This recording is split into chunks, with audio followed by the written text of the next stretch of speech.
630 میں اللہ کے نبی صلی اللہ علیہ وسلم نے مکہ معظمہ میں فتح مکہ کے موقع پر کون سی نماز کے لیے اذان دلوائی؟ حضرت بلال حبشی کو حکم دیا نماز ظہر کی پہلی اذان دلوائی۔ سبحان اللہ۔ مکے میں سب سے پہلی ہونے والی اذان ظہر میں۔ سبحان اللہ، سبحان اللہ، ماشاءاللہ۔ مکہ معظمہ میں کل وہاں سوال آیا کہ حضرت بلال حبشی رضی اللہ عنہ نے جو اذان دی تھی وہ کس رخ پہ کھڑے ہو کر اذان دی تھی؟ کل وہاں سوال آیا، وہاں 250 کلومیٹر تقریباً تو میں نے عرض کیا خانہ کعبہ کی چھت پہ کھڑے ہو کر اذان دی۔ چاروں طرف قبلہ ہی قبلہ ہے، ہر طرف اللہ کی قدرت ہی قدرت ہے، بلکہ اگر کوئی خانہ کعبہ کی چھت سے سدرۃ المنتہا پر 7ویں آسمان پر چلا جائے تو راستے بھر قبلے کی سمت یہی رہے گی۔ سبحان اللہ۔ چاند پر کوئی چلا جائے 3,64,000 کلومیٹر کی بلندی پر چاند پر کوئی چلا جائے قبلہ نہیں بدلے گا۔ وَلِلَّهِ الْمَشْرِقُ وَالْمَغْرِبُ فَأَيْنَمَا تُوَلُّوا فَثَمَّ وَجْهُ اللَّهِ فَوَلِّ وَجْهَكَ شَطْرَ الْمَسْجِدِ الْحَرَامِ وَحَيْثُمَا كُنتُمْ فَوَلُّوا وُجُوهَكُمْ شَطْرَهُ۔ اس وقت چاند پر آدمی نہیں گیا تھا، چاند پر تو 20 جولائی 1969 کو آدمی پہنچا۔ میں عرض کرتا ہوں آپ سے 1969 میں چاند پر آدمی پہنچا، 20 جولائی 1969۔ ہمارے آقا صلی اللہ علیہ وسلم کے قرآن مجید میں بات آ گئی، تم کہیں بھی رہو اپنا رخ خانہ کعبہ کی طرف رکھنا۔ کیا بات۔ میں عرض کرتا ہوں نماز ظہر اس کا خاص خیال رکھا ہے ہمارے نبی صلی اللہ علیہ وسلم کی پیدائش مبارک ہے۔ تو میں عرض کر رہا تھا ہر مہینے کی اپنی ایک فضیلت ہے۔ بتائیے عید کے مہینے کی ایک فضیلت ہے، عید کے دن اللہ رب العالمین اپنی رحمتوں برکتوں سے خوشیوں سے نوازتا ہے کہ نہیں نوازتا ہے؟ عید کے مہینے میں جنگ احد ہوئی ہے۔ میں عرض کر دوں بقرعید کے مہینے کی اپنی ایک فضیلت ہے۔ میں عرض کر دوں اسلام کا سب سے آخری فرض رکن حج بقرعید کے مہینے میں حج بیت اللہ ادا کیا جاتا ہے۔ تو ہر مہینے کی اپنی ایک فضیلت ہے۔ میں اس موضوع پہ بات کر رہا تھا کیونکہ جلسہ ربیع الاول کے مبارک موقع پہ منعقد ہو رہا ہے، تو ربیع الاول کی اپنی ایک خاص فضیلت ہے۔ سبحان اللہ کہیے۔ ربیع الاول کی اپنی ایک خاص عظمت ہے، ایک اہمیت ہے، ایک افادیت ہے کہ بتاؤ اگر رسول پاک صلی اللہ علیہ وسلم کی پیدائش مبارکہ ربیع الاول کے باقاعدہ بابرکت مہینے میں نہ ہوئی ہوتی، اگر آقا کی پیدائش مبارکہ اس مبارک مہینے میں نہ ہوتی تو بتاؤ ماہ رمضان کی یہ فضیلت آتی، ماہ رمضان کی یہ فضیلت ہوتی، رجب کے مہینے کی یہ فضیلت ہوتی، شعبان کے مہینے کی یہ فضیلت ہوتی، بقرعید کے مہینے کی یہ فضیلت ہوتی۔ تو سبب کیا ہے؟ سبب یہ ہے کہ رسول پاک صلی اللہ علیہ وسلم کی پیدائش مبارکہ ماہ ربیع الاول میں ہوئی، اور ہمارے علماء لکھتے ہیں باقاعدہ علماء حقانی کہ ماہ ربیع الاول میں امام الانبیاء صلی اللہ علیہ وسلم کی پیدائش مبارکہ پر خوشی کا اظہار کرنا، خوشی منانا ایمان کا تقاضا ہے، محبت رسول کا تقاضا ہے، محبت رسول کا تقاضا ہے۔ نبی آئے تو بہار آئے، نبی آئے قرار آیا۔ نبی سے پہلے ظلم عام تھا، نبی سے پہلے سود خوری عام تھی، نبی سے پہلے شراب نوشی عام تھی، نبی سے پہلے کفر و شرک کی تیرگی عام تھی، خانہ کعبہ کا ننگا طواف کیا جاتا تھا۔ میں عرض کر دوں آپ سے باپ اپنی سگی بیٹی کو زمین میں دفنا دیا کرتا تھا، زندہ دفنا دیا کرتا تھا، زندہ درگور کر دیا کرتا تھا، زندہ دفنا دیا کرتا تھا۔ اللہ تعالیٰ نے فضل فرمایا رسول پاک صلی اللہ علیہ وسلم کو پیدا فرما کے، لقد من اللہ علی المؤمنین، بالتحقیق اللہ نے احسان فرمایا مومنوں پر نبی کریم صلی اللہ علیہ وسلم کو بھیج کر۔ نبی آئے بہار آئی، نبی آئے قرار آیا۔ نہ انسانیت کا وجود، نہ محبت اور الفت کا کوئی وجود، نہ اکرام نہ احترام۔ نبی آئے بہار آئی، نبی آئے قرار آیا۔ اب نبی کی شان میں سبحان اللہ ضرور پڑھ دیجیے۔ سبحان اللہ۔ نبی آئے بہار آئی، نبی آئے قرار آیا، نبی آئے بہار آئی، نبی آئے قرار آیا، نبی آئے وقار آیا، نبی آئے شعار آیا، نبی آئے وقار۔ یہ کسی شاعر کا کلام نہیں ہے، معجزات رسول قیامت تک زندہ رہے، نبی کی شان میں بیان قیامت تک ہوتا رہے گا۔ نبی آئے بہار آئی، نبی آئے نبی آئے بہار آئی، نبی آئے قرار آیا، نبی آئے وقار آیا، نبی آئے شعار آیا، نبی آئے شعار آیا، نبی آئے رفتار آئی، نبی آئے رفتار آئی، نبی آئے گفتار آئی، نبی آئے بولنے کا سلیقہ آ گیا، نبی آئے گفتار آئی، نبی آئے کردار آیا۔ پہلے کردار نام کی کوئی چیز نہیں تھی، ہمارے نبی آئے تو کردار آیا، نبی آئے اکرام آیا، نبی آئے احترام آیا، نبی آئے اکرام آیا، نبی آئے احترام آیا، نبی آئے مقام آیا، نبی آئے مقام آیا، نبی آئے احتشام آیا، نبی آئے احتشام آیا، نبی آئے تو نام آیا، نبی آئے تو نام آیا، نبی آئے تو کام آیا، نبی آئے تو کام آیا، نبی آئے تو آن آئی، نبی آئے تو شان آئی، نبی آئے تو آن آئی، نبی آئے تو شان آئی، نبی آئے زبان آئی، نبی آئے زبان آئی، نبی آئے تو بیان آیا، نبی آئے زبان آئی، نبی آئے بیان آیا، نبی آئے کلام آیا، نبی آئے قیام آیا،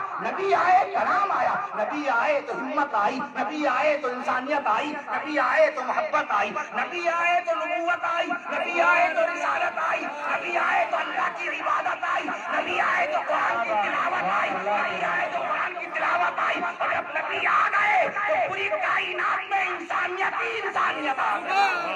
سبحان اللہ سبحان اللہ۔ انسانیت کا پیغام ہے لا يدخل الجنہ، نبی نے فرمایا جنت میں نہیں جائے گا کون؟ من لا یأمن جارہ بوائقہ، جس کے شر سے اس کا پڑوسی محفوظ نہ ہو۔ جلسہ حصہ ہے معاشرہ کا، جس کے شر سے اس کا پڑوسی محفوظ نہ ہو۔ آقا نے لفظ لا استعمال پہلے کرنا ہے کہ وہ نمازی ہو اور روزہ ہو، حج بیت اللہ بھی کیا ہو، لیکن اگر اس کے شر سے پڑوسی محفوظ نہیں تو جنت نہیں جائے گا۔ فیصلہ پہلے دیا لا يدخل الجنہ، پہلے کہہ دیا جنت میں نہیں جائے گا، وجہ بعد میں بتائی کون نہیں جائے گا۔ اے اللہ کے نبی صلی اللہ علیہ وسلم کون جنت میں نہیں جائے گا، بعد میں وجہ بتا رہے ہیں۔ یعنی پڑوسی کو ستانا، پڑوسی کو رلانا، پڑوسی کو دہشت زدہ کرنا، پڑوسی کو ڈرانا دھمکانا اس قدر ناگوار ہے اللہ کے نبی صلی اللہ علیہ وسلم کو کہ فیصلہ پہلے دیا لا يدخل الجنہ، وہ جنت میں نہیں جائے گا۔ من لا یأمن جارہ بوائقہ، جس کے شر سے اس کا پڑوسی محفوظ نہ ہو۔ آج ہمارا پڑوسی ہماری دبنگئی کی وجہ سے ہم سے ڈرا ڈرا رہتا ہے، آج ہمارا پڑوسی ہماری شہزوری کی وجہ سے دبکا دبکا رہتا ہے، آج ہمارا پڑوسی ہماری سینہ زوری کی وجہ سے ہم سے منہ چراتا پھرتا ہے۔ آقا نے فرما دیا جنت نہیں جائے گا۔ آقا نے فرمایا لا يدخل الجنۃ قطات، چغل خور جنت میں نہیں جائے گا۔ چغل خوری مسجد میں بیٹھ کے ہم کر رہے ہیں، مدرسے میں بیٹھ کے کر رہے ہیں، حلال روزی یہاں پہ بیٹھ کے غلے پہ بیٹھ کے حلال روزی کما رہے ہیں، وہاں چغل خوری کر رہے ہیں۔ سید عرفان علی صاحب اپنے گھر کی کوئی اندرونی بات ہم کو بتائیں یقین کر کے، حضرت یہ میرے گھر کا بڑا ذاتی معاملہ ہے، آپ سے مشورہ کر رہا ہوں۔ انہوں نے میری شخصیت دیکھی، یقین کیا کہ یہ کہاں کہیں گے کسی سے، یہ کہاں کہیں گے کسی سے، سیدھے آ کر سب سے پہلے اپنی اہلیہ کو خبر کر دی ہم نے۔ کیا شریعت اسلام اس بات کی اجازت دیتی ہے؟ میری اہلیہ کا اس موضوع سے کیا تعلق، وہ کیا جانے ان معاملات کو۔ ہم نے یقین شکنی کی کہ نہیں کی۔ لا يدخل الجنۃ قطات، لا يدخل الجنۃ قطات، چغل خور جنت میں نہیں جائے گا، چاہے وہ نمازی ہو یا روزہ دار۔ اپنی زبانوں پہ قابو رکھیں۔ میں عرض کروں لا يدخل الجنۃ منان، آپ قاری رضی الدین صاحب کی آزمائش کے ایام میں کوئی خدمت کریں، اس کے بعد میں خوشگوار ماحول میں کہیں قاری صاحب میں نے فلاں وقت میں آپ کو کھانا کھلایا تھا، قاری صاحب فلاں وقت میں نے آپ کی امداد کی تھی، آپ کی مدد کی تھی، آپ اس وقت پریشان تھے، میں نے آپ کی مدد کی تھی۔ آقا مدنی صلی اللہ تعالی علیہ وسلم نے فیصلہ دے دیا لا يدخل الجنۃ منان، احسان جتانے والا بھی جنت میں نہیں جائے گا۔ احسان لا تبطلوا صدقاتکم بالمن والأذى، تم اپنے صدقات کو ضائع نہ کرو جتا کر کے، اذیت پہنچا کر۔ لا نريد منکم جزاء ولا شکورا، ہم تم سے اس کی جزا نہیں چاہتے ہیں، تم سے شکریہ کے طالب ہیں۔ اس لیے ایک مسئلہ ہے شرعی، جو آدمی کسی کو زکات دے اس سے یہ امید نہ کرے کہ وہ پلٹ کے شکریہ کرے۔ یہ باریک مسئلہ ہے، مفتیان دین کے یہاں کا تحریر کیا ہوا۔ کوئی آدمی کسی کو مال زکات سے مدد دے، آپ نے احسان نہیں کیا، شکریہ کے مستحق تب ہوں گے جب آپ کو اس کی خدمت کریں. آپ نے تو جس طرح نماز ادا کی جاتی ہے ویسی زکات ادا کی. اقیموا الصلاۃ نماز امر ہے، وآتوا الزکات نماز کے ساتھ زکات بھی امر ہے، دونوں آرڈر ہیں. آپ نے تو اللہ کا آرڈر پورا کیا. ہم نے نماز پڑھی، بتائیے آپ پر کیا احسان ہے. توبہ توبہ استغفر اللہ. ہم نے زکات دی مستحق کو، غریب کو، مسکین کو، یتیم کو، بیوہ کو، پریشان حال کو. اس کے شکریہ کا انتظار نہ کریں. یہ لیجیے صاحب میں نے 2000 روپے زکات کے لیے ذرا سے شکریہ نہیں کہا. ارے اللہ کا قرآن دیکھو، قرآن منع کر رہا ہے، خبردار لا نريد منکم جزاء، ہمیں اس کا بدلہ تم سے نہیں چاہیے، ولا شکورا، اور تمہارا ہم کو شکریہ بھی نہیں چاہیے. اس لیے کبھی آپ ایسے لوگوں کی مدد کرنا بند نہ کر دیجیے گا. صاحب ان کو ہم اتنی خدمت کر چکے ہیں، ایک مرتبہ انہوں نے تھینک یو نہیں کہا، ایک مرتبہ ذرا سے شکریہ نہیں کہا. اللہ کے قرآن نے منع کیا ہے.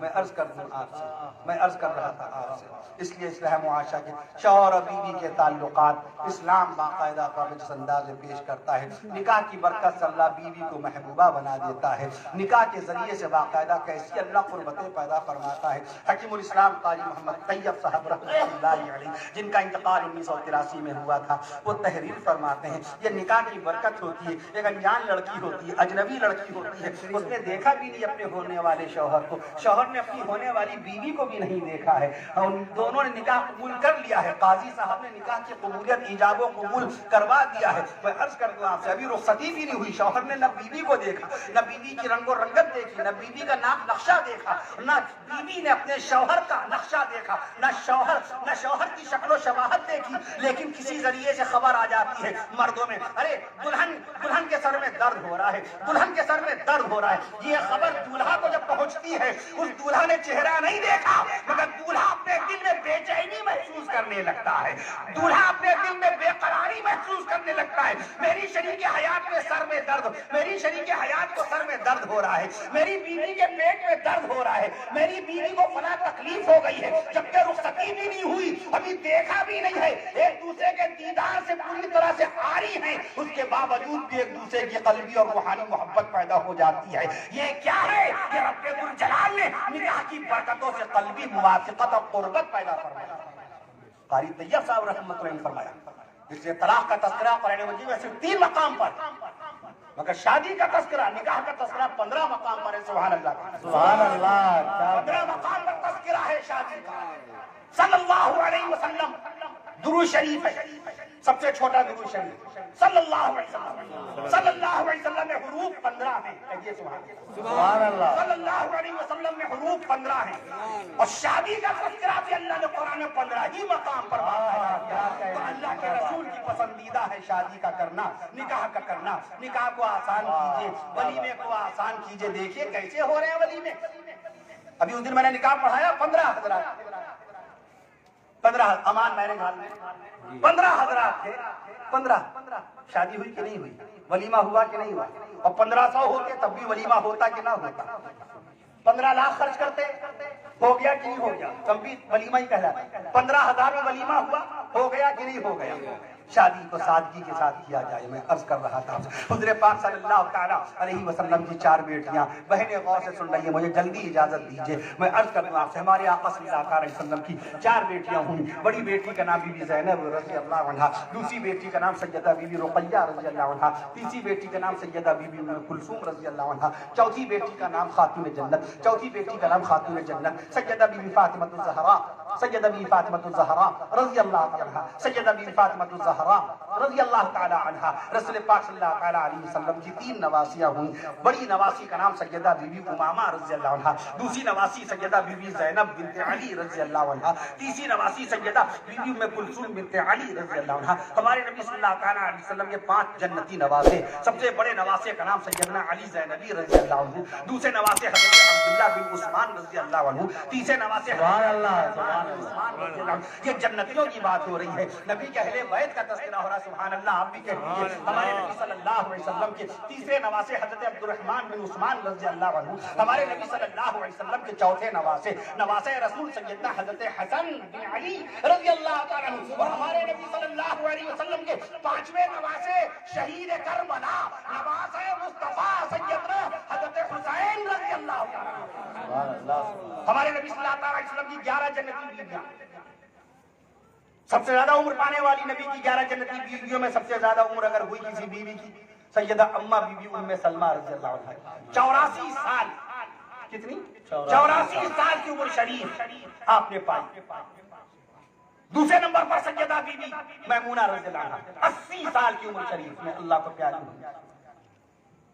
سیدہ اماں بی بی عائشہ صدیقہ رضی اللہ تعالیٰ عنہ کی عمر شریف 66 سال کی۔ سب سے کم عمر اگر پائی ہمارے آقا صلی اللہ تعالیٰ علیہ وسلم کی جنتی بیویوں میں سے وہ ہے سیدہ بی بی زینب بنت خزیمہ رضی اللہ عنہا، صرف 30 سال میں اللہ کو پیاری ہوئی۔ ہمارے آقا صلی اللہ تعالیٰ علیہ وسلم کی چشم نبوت کے سامنے ہی اللہ کو پیاری ہو گئی۔ ہمارے رسول پاک صلی اللہ علیہ وسلم کی بیویوں میں سیدہ اماں بی بی خدیجہ رضی اللہ عنہا پہلی اور آخری ایسی بیوی ہیں جن کو بغیر نماز جنازہ کے دفنایا گیا۔ مکہ معظمہ میں انتقال ہوا تھا، 620 عیسوی میں انتقال ہوا، اس وقت تک نماز جنازہ کا حکم نہیں آیا۔ نماز جنازہ کا حکم آیا ہجرت کے بعد سن 622 عیسوی میں۔ اللہ کے نبی صلی اللہ علیہ وسلم نے سب سے پہلی نماز جنازہ مدینہ منورہ میں پڑھائی۔ حضرت اسعد ابن زرارہ رضی اللہ تعالی عنہ کی نماز جنازہ سب سے پہلی مرتبہ اللہ کے نبی صلی اللہ علیہ وسلم نے پڑھا۔ اس لیے یہ باتیں بتائیے اپنے بچوں کو۔ آپ کا بچہ موبائل کے ایک ایک ایپ سے، ایک ایک پروگرام سے واقف ہے، ایک ایک فنکشن سے واقف ہے۔ ہم فیس بک نہیں چلا پاتے، کبھی فیس بک نہیں ہوا، سب جانتے ہیں، سب جانتے ہیں۔ میں عرض کروں آپ سے، ہم اس میں کچھ جانتے ہی نہیں کہ جتنے احباب ان کو معلوم۔ میں عرض کروں آپ سے، کتابوں کی طرف آئیے، مطالعہ کیجیے، شوق تحقیق پیدا کریں۔ ہمارے نبی کے چچا کون، ہمارے نبی کے ساڑھو کون، ہمارے نبی کے سالے کون؟ اپنے سالوں کا علم ہے، وہ کانپور میں رہتے ہیں، بارہ بنکی میں رہتے ہیں، فیض آباد اور دلی اور بمبئی میں رہتے ہیں۔ یہ چچا زاد ہیں، یہ ماموں زاد ہیں، خالہ زاد ہیں، یہ ددیال والے، یہ ننیال والے، یہ سسرال والے۔ نبی کے سسرال والوں کو ہم نے بھلا دیا، نبی کے ددیال والوں کا کوئی تذکرہ نہیں، نبی کے گھر والوں کا کوئی تذکرہ نہیں۔ نبی کے چچا کون، 24 گھنٹے میں کبھی فرصت نہیں ملتی۔ یہ تو کہیے جمعے میں ہمارا مسجد کا امام خطبے کے دوران رسول پاک صلی اللہ تعالیٰ علیہ وسلم کے دونوں چچا سیدہ شباب اہل جنہ حضرت حسن و حسین رضی اللہ تعالیٰ عنہ کا تذکرہ اور حضرت جناب عباس رضی اللہ عنہ اور سید الشہداء امیر حمزہ رضی اللہ تعالیٰ عنہ کا تذکرہ کر دیتے ہیں۔ ان کا احسان ہے، ایک ہی فرض عبادت ہے جو خانہ کعبہ کی طرف پیٹ کر کے ادا کی جاتی ہے۔ کیا بات ہے۔ کوئی سوال کرے اگر آپ سے، بتاؤ وہ کون سا فرض ہے دین میں؟ ہر فرض قبلے کی طرف، نماز قبلے کی طرف، قرآن مجید کا مستحب ہے، افضل ہے خانہ کعبہ کی طرف قبلے کی طرف رخ کر کے تلاوت کرنا۔ میں عرض کر دوں آپ سے، لیکن وہ کون سی فرض عبادت ہے، وہ کون سی عبادت ہے جو فرض بھی ہے اور قبلے کی طرف پیٹ کر کے کرنا ہی عبادت ہے۔ اگر کسی نے قبلے کی طرف منہ کر دیا تو وہ فرض ادا نہیں ہوگا۔ وہ ہے جمعے کا خطبہ، جمعے کا خطبہ، امام کی پیٹھ قبلے کی طرف ہوتی ہے، امام کا چہرہ مصلیان کی طرف ہوتا ہے، سامعین اور مقتدین کی طرف ہوتا ہے۔ میں عرض کر رہا ہوں حضور پاک صلی اللہ تعالیٰ علیہ وسلم کے ماموں جان کون ہیں؟ حضرت سعد بن ابی وقاص رضی اللہ عنہ۔ ہمارے نبی کے ساڑھو کون ہیں؟ حضرت زبیر رضی اللہ عنہ۔ ہمارے نبی کے سالے کون ہیں؟ حضرت عبداللہ ابن ابی بکر صدیق رضی اللہ عنہ۔ ہمارے نبی کے سسر کون ہیں؟ حضرت ابوبکر صدیق اکبر رضی اللہ عنہ۔ ہمارے نبی کے دوسرے سسر کون ہیں؟ حضرت عمر فاروق اعظم رضی اللہ عنہ۔ ہمارے نبی کے تیسرے سسر کون ہیں؟ حضرت امیر معاویہ رضی اللہ عنہ، حضرت ابو سفیان رضی اللہ عنہ۔ ہمارے نبی کے باقاعدہ دوسرے سالے کون ہیں؟ حضرت عبداللہ ابن عمر رضی اللہ عنہ۔ ہمارے نبی کے تیسرے سالے کون ہیں؟ حضرت سیدنا امیر معاویہ رضی اللہ تعالیٰ عنہ۔ ہمارے نبی کے خطیب، ہمارے نبی کے خطیب کون ہیں؟ حضرت ثابت ابن قیس رضی اللہ عنہ۔ ہمارے نبی کے مؤذن کون ہیں؟ حضرت بلال حبشی رضی اللہ عنہ۔ اور ہمارے نبی کے مکہ معظمہ میں حرم شریف میں خانہ کعبہ میں اذان دینے والے مؤذن کون؟ حضرت بلال حبشی رضی اللہ عنہ۔ تو مدینہ منورہ کے مؤذن تھے، مسجد نبوی شریف کے مؤذن تھے، مگر حرم مکہ کے مؤذن، مسجد حرام کے مؤذن، خانہ کعبہ کے مؤذن کون تھے؟ حضرت ابو محذورہ رضی اللہ تعالیٰ عنہ۔ سبحان اللہ، سبحان اللہ۔ ہمارے نبی کے رازدار کون؟ حضرت حذیفہ بن الیمان رضی اللہ تعالیٰ عنہ۔ یہ رشتہ داری ہے، ان مقدس رشتہ داریوں کا تذکرہ ہونا چاہیے. میں عرض کر دوں آپ سے بس ذکر صحابہ سے مجھے اجازت دیجیے. میں عرض کر دوں آپ سے اللہ آپ کے بیٹھنے کو قبول فرمائے. نبی کو سب سے پہلے نبی کہنے والے صحابہ ہیں. نبی کو سب سے پہلے اپنا پیغمبر ماننے والے صحابہ. برکت کے طور پہ ذکر صحابہ آ گیا. نبی کو سب سے پہلے اپنا پیغمبر ماننے والے صحابہ, نبی کو اپنا نبی ماننے والے صحابہ, نبی پر سب سے پہلے ایمان لانے والے صحابہ, نبی کا سب سے پہلے دیدار کرنے والے صحابہ, نبی کے دلارے صحابہ ہیں, نبی کے پیارے صحابہ ہیں, نبی کے دلارے صحابہ ہیں, نبی کے پیارے صحابہ. پانچوں وقت کی نماز فرض باقاعدہ ادا کرنا شروع کر دیجئے, اور جتنی پچھلی نمازیں قضا ہیں ان کی قضا بھی ادا کرنا شروع کر دیجئے. امام صاحب سے مسئلہ معلوم کیجئے کیسے قضا نمازیں ادا ہوں گی. پچھلی جتنی نمازیں ہیں وہ جتنی بھی نمازیں ہیں ان کا تمام کی تمام نمازوں کو ادا کرنا فرض ہے, واجب ہے. جتنے روزے آپ پر چڑھے ہوئے ہیں ان تمام روزوں کی قضا کرنا لازم ہے. میں عرض کر دوں آپ سے عرفان بھائی نے کہا اللہ پاک کے 99 نام. وقت کافی ہو چکا ہے لیکن اللہ کی قدرت کاملہ پہ خالی بس اتنا ہی غور کر لیجئے. اللہ کی قدرت کاملہ یہ ہے کہ خالق اللہ ہے ہمارا, خالق اللہ ہے ہمارا, مالک اللہ ہے ہمارا. ایک لفظ کن سے ساتوں آسمان ساتوں زمینوں کو پیدا کر دیا اس رب ذوالجلال نے. 15 کروڑ کلومیٹر کی بلندی پر چمکنے والے سورج کو چمکا رہا ہے وہ اللہ تعالیٰ. میں عرض کر دوں آپ سے 3,64,000 کلومیٹر کی بلندی پر چمکنے والے چاند کو اللہ تعالیٰ چمکا رہا ہے. میں عرض کر دوں آپ سے فضا میں ہوا میں اڑنے والے 4 ارب کم و بیش صحیح تعداد صرف اللہ تعالیٰ کو ہے. 4 ارب پرندوں کو کھانا دینے والا اللہ ہے. 4 ارب پرندوں کو کھانا دینے والا اللہ ہے. اور دنیا کے 7 ارب 85 کروڑ انسانوں کو دانا دینے والا اللہ تعالیٰ ہے. میں عرض کر دوں آپ سے سورج, میں عرض کر دوں اللہ الصمد اللہ بے نیاز ہے, اللہ الصمد اللہ بے حاجت ہے, اللہ الصمد اللہ بے خواہش ہے, اللہ الصمد اللہ بے آرزو ہے. لم یلد اللہ کسی کا والد نہیں ہے, ولم یولد اللہ کسی کا بیٹا نہیں ہے, ولم تکن لہ صاحبہ اللہ کی کوئی بیوی نہیں ہے. بدیع السماوات والارض اللہ ساتوں آسمان ساتوں زمینوں کا پیدا کرنے والا ہے. وما مسنا باللغوب اللہ تھکتا نہیں ہے. اللہ نے کائنات کے ذرے ذرے کو پیدا کر دیا پھر بھی اللہ نے تھکن نہیں محسوس کی. وما مسنا باللغوب اللہ تھکتا نہیں ہے. جب اللہ کا بنایا ہوا یہ چاند نہیں تھکتا ہے. 81 ارب ٹن چاند کا وزن 81 ارب ٹن. کوئی دنیا میں ہے ایسا اتنا بڑا ٹیکنالوجسٹ, اتنا بڑا سائنٹسٹ جو باقاعدہ کرکٹ کی بال 155 گرام کی کرکٹ کی بال 155 گرام کی کرکٹ کی بال کو ہوا میں لٹکا کے دکھا دے یہ میرا مولا کائنات ہے کہ جس نے 81 ارب ٹن بھاری چاند کو ہوا میں باقاعدہ طور پر معلق کر رہا. سورج 2 آکٹیلین 2 نونیلین جس کا وزن ہے اس کو اللہ نے ہوا میں چلا رکھا ہے. سب اللہ کے تابع, سب اللہ. 2 کے آگے 3 زیرو لگائیے تو سورج کا وزن نکلے گا. یہاں میری بچیاں بھی آئی ہیں, ربقہ اشرف اور مسفرہ اشرف. چھوٹی بیٹی مسفرہ اشرف کہنے لگی بابا زمین کا واٹس اے ویٹ آف زمین چل رہی ہے فی گھنٹہ, زمین کی رفتار ہے 1600 کلومیٹر فی گھنٹہ. کیا آپ ہل رہے ہیں, کیا آپ گر رہے ہیں, کیا آپ گر رہے ہیں, کیا نیت ٹوٹی جا رہی ہے. 1600 کلومیٹر فی گھنٹے کی رفتار سے ہماری زمین چلتی جا رہی ہے اور اللہ کے بندے نہ گر رہے ہیں اور نہ باقاعدہ طور پہ زخمی ہو رہے ہیں. سبحان اللہ. زمین تھک نہیں رہی چلتے. میں عرض کر دوں آپ سے 38,400 کلومیٹر کا سفر روزانہ زمین طے کر رہی ہے. اللہ اکبر. 38,400 کلومیٹر کا پر ڈے سفر. زمین تھکی. سائنسدانوں نے کہا 4.5 ارب سال سے زمین چل رہی ہے. تھکی. اللہ کیسے تھک جائے گا, یہ تو اللہ کی باندی ہے, اللہ کی غلام.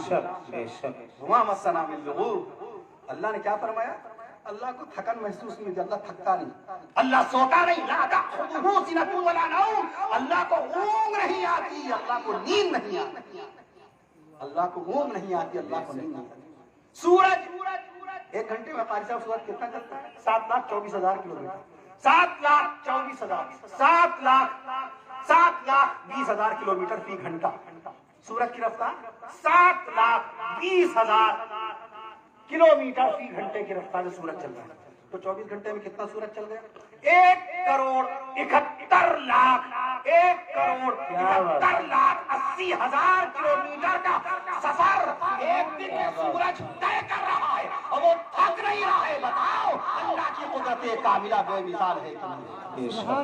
اس لیے خالق بھی اللہ، مالک بھی اللہ، خالق بھی اللہ. اللہ کا ذکر آ گیا. قاری عرفان بھائی نے کہا تھا ذکر الہی.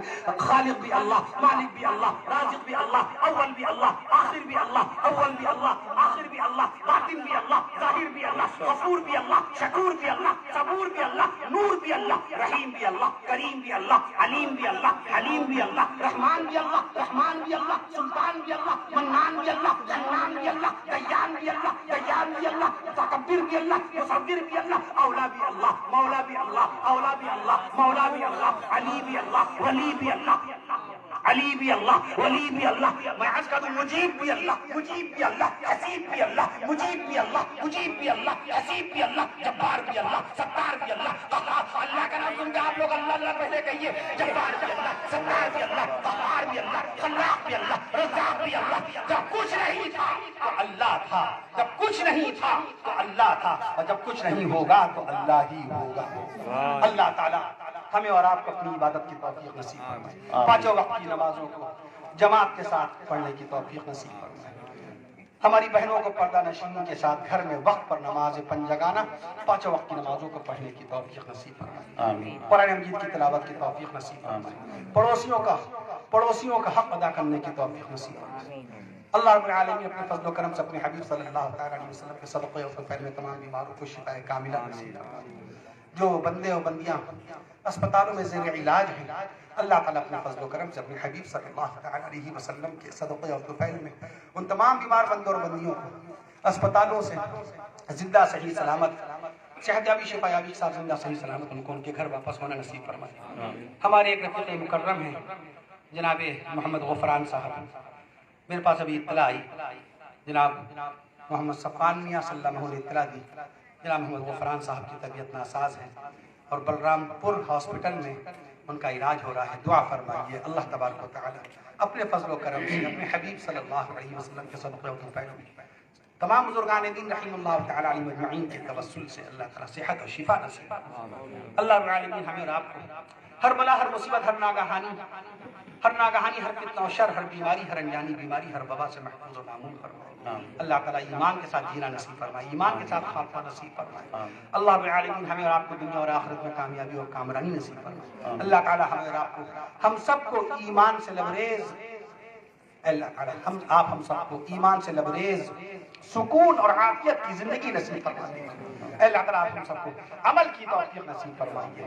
شہر مکہ بے مثال، شہر مدینہ بے مثال، شہر مکہ بے مثال، شہر مدینہ بے مثال، گنبد خضرا بے مثال، غار حرا بے مثال، اماں عائشہ بے مثال، بی فاطمہ بے مثال، بی بی حفصہ بے مثال، بی بی حفصہ بے مثال، نبی کے صحابہ بے مثال، نبی کے صحابہ بے مثال، کوہ صفا بے مثال، کوہ مروہ بے مثال، کوہ صفا بے مثال، کوہ مروہ بے مثال، گنبد خضرا بے مثال، اور کئی آج کا یہ جلسہ بے مثال. سبحان اللہ ورحمۃ اللہ وبرکاتہ. وآخر دعوانا حضرات گرامی، یہ بھی ایک سوال آیا تھا. بیٹھ جائے، ایک منٹ بیٹھ جائے.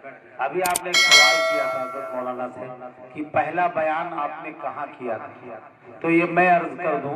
مولانا نے بیان کرتے ہوئے بتایا آپ نے ارض مقدس سعودی عربیہ کے اور مکہ شریف کے قریب کا شہر جدہ، آپ نے وہاں پر درس قرآن سے واعظ و نصیحت کا سلسلہ شروع کرنا، اور جامعہ ابو ہریرہ رضی اللہ کے نام سے منسوب ادارے سے آپ نے تعلیم کے سلسلے کو تکمیل کو پہنچایا. اور یہ اللہ کا انعام ہوا کہ کل رب العالمین نے مدینہ المنورہ سے شیخ الاسلام حضرت مولانا حسین مدنی کو ہندوستان واپس بھیجا تھا کہ تم جا کر کے وہاں کے بسنے والے مسلمانوں کی سیادت، قیادت، ملی دینی رہنمائی کرو.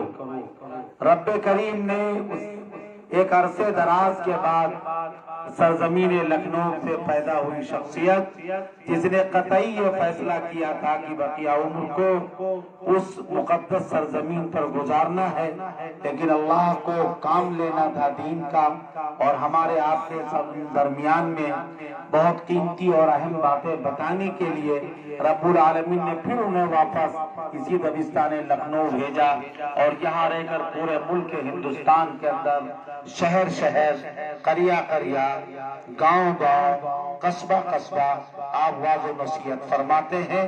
رب کریم سے آپ حضرات ان کی صحت اور عافیت کے لیے دعا فرمائیں، حزن و ملال کے عالم میں بھی اور خوش اور خرم حالت میں بھی وہ اسی طرح سے خندہ پیشانی سے ملت اسلامیہ کے افراد سے پیش آتے ہیں۔ میں نے ان کے والدہ کے انتقال کے غم کو دیکھا ہے، والد کے غم کے انتقال کو دیکھا ہے، بھائی کے غم کے انتقال کو دیکھا ہے، بھتیجے کے غم کو بھی دیکھا ہے، اور اسی کے ساتھ ہوش و حواس کی درستگی میں اس وقت بھی شریعت کی باتوں کی گفتگو کرتے دیکھا ہے، جس کا میں شاہد ہوں۔ اور دوستو، بہرحال اس سوال کا جواب یہی ہے، اس مقدس شہر سے آپ نے وعظ و نصیحت کا سلسلہ اور قرآن عظیم کی کتاب کی تفسیر سے شروع کیا۔ آپ حضرات کی تشریف آوری ہم سب کے لیے باعث مسرت ہی نہیں ہے، ہم سب کے لیے ایک حوصلہ مند ہے کہ حالات، مایوسی کے حالات جو 2 سال گزرے ہیں، حضرت مولانا نے اس کا ذکر کیا۔ اس کے بعد اس مبارک مہینے میں جو سلسلہ جشن سیرت نبی و سیرت صحابہ کا شروع ہوا، اس میں آپ کی تشریف آوری ہوئی۔ میں آپ کے سامنے عرض کروں، کیمپل روڈ پر 30 اکتوبر کو یعنی کہ پرسوں شام کو شاکر علی صاحب کے جو میرج ہال ہے اس میں بھی جلسے کا انعقاد ہوا ہے، جشن خاتم النبیین و سیرت صحابہ کے عنوان سے۔